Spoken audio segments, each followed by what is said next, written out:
Hey everyone, it's Brian here with Two Turntables and a Guy. Just got a chance to do a quick video on a mixer that I've been using, and I thought some other people out there might be interested in it. So I'm just going to do kind of an overview of the mixer itself, and then I'll do some future demos as far as, using certain features and stuff on it. Now I should point out that there's a lot of features in this mixer that I haven't even figured out yet. So I'm kind of learning as I go. And what I'd like you to do is, if you're interested in anything with this mixer, just post a comment below this video here, and when I do some future videos, I'll try to get some tutorials in on the certain features or answer questions that you may have in the videos that I do on this. So what we'll do right now is we'll just take a look at it. So I'll pause the camera, we'll be right back. What you're looking at here is the Rane TTM57SL mixer.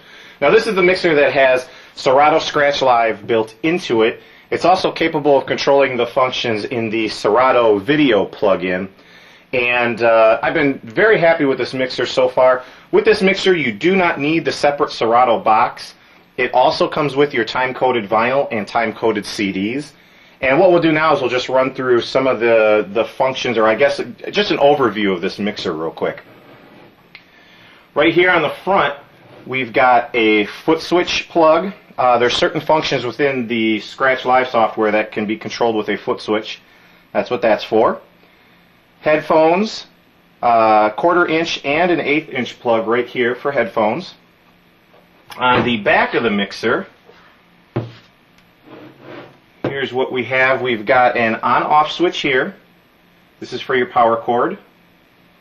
This is for the USB cable. This right here, these XLRs are your main output. Above them, you've got, this is for your ground wires of your turntables. Over here, 1/4 inch booth output. These four here are for the flex effects, send and return. If we jump up here, this right here is your microphone input, that's 1/4 inch. These dip switches here are so you can select phono or line for each channel. And then over here it's broken down into program 1, program 2. You've got basically channel 1, channel 2, channel 3, channel 4. You've got an auxiliary input here and an auxiliary output right there. So now we'll go to the front of the mixer and we'll just try to show you some of the things here. Crossfader down here, and your separate channel faders right here, and then up the middle you've got your LEDs. The LEDs can either be for the output, the main output, or per channel. So for monitoring purposes you can have the LEDs on this side just for this channel, and on this side just for this channel. Moving up here, they've got crossfade contour and fader 1 and fader 2 contour. It can be adjusted slow to fast. And basically what that allows is a different response from either your channel faders here or your crossfader here. It also has reverse buttons here, and it has a channel swap button over here. Now over here for meter, we've got stereo or house. Then if we move along here, we've got the series of buttons here, and these control different functions in the Serato Scratch Live software. Deck 1 or Deck 2 select, that's also controls functions within the Serato software.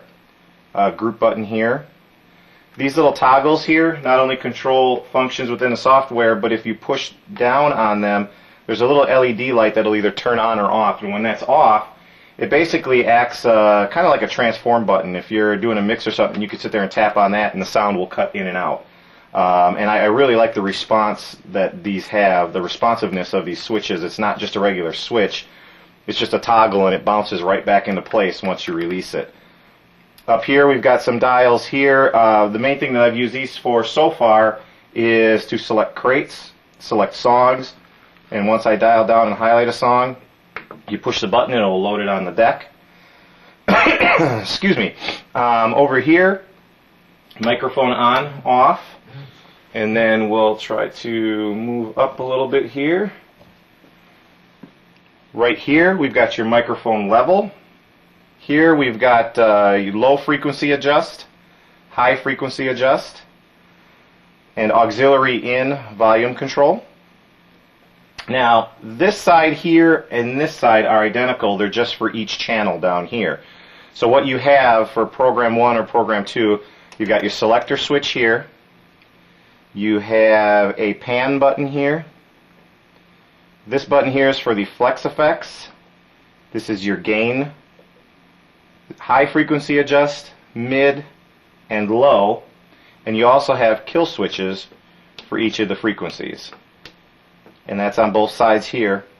And then on this side over here, you've got your outputs. You've got your main output level, your booth output level, auxiliary output level, headphone volume, and then down here is your slider to go back and forth from program 1, program 2, or a mix in between if you're doing any type of mixing within your headphones.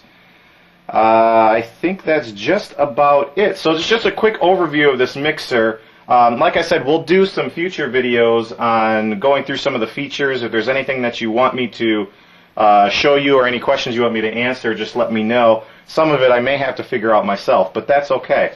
The one last thing that I'll show you is the case that I put this thing in. Oops, excuse me.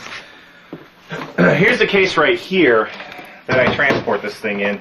Now this is a rather inexpensive case, and it's not the type of case that you'll find in a DJ shop. I actually found this in a home improvement store, and if you open it up here, what it was designed to be is like a tool suitcase. It had a thing here that organized a bunch of tools, and it hooked into this piece here, and I basically took that out. And in the bottom here is this black foam, and you could probably see from this piece here, you can see the foam itself is perforated so that you can cut whatever shape or size you need and then pull that out and fit whatever equipment you have in there. So what I used this one for is, of course, the Rane mixer here, and I just cut it out so that the mixer sits in here nicely. It's got foam around each side, and then what I did is I took a piece that I cut out of the center here, which is this piece here, and I cut about halfway up, I cut the cutouts for the faders. So what I do is I always set my faders down like this and that one over there, and then I could set this piece over the top, which sometimes it lines up really well and sometimes I have to adjust a little bit. There we go.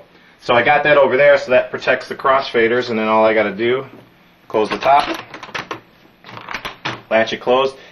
It does come with a key, but I don't lock it just because with my luck, it's a very small key, and with my luck I'll lose the key and then have to break into the thing to get the mixer out.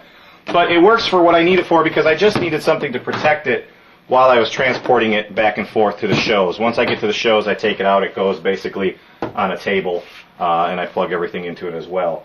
So there you have it, the Rane TTM57SL mixer and the case that I used to transport it in.